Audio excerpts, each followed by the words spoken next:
Viral pikap ugal-ugalan bawa rombongan emak-emak terguling, ngebut di tikungan.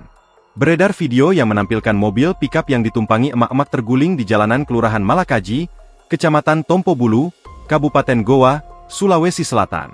Dalam video tersebut, bak pikap itu melaju cukup kencang, dan saat memasuki tikungan, sopir tampak kehilangan kendali hingga mobil terguling di tepi jalan.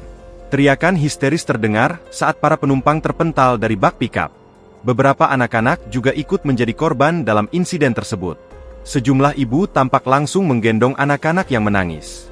Warga sekitar yang melihat kejadian itu bergegas memberikan pertolongan.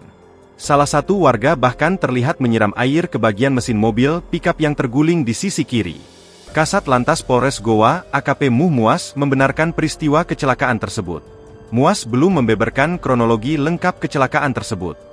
Pihak kepolisian masih melakukan penyelidikan lebih lanjut, termasuk mengecek kemungkinan adanya korban luka.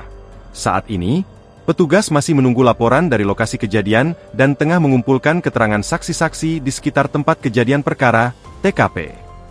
Download Tribun X sekarang, menghadirkan lokal menjadi Indonesia.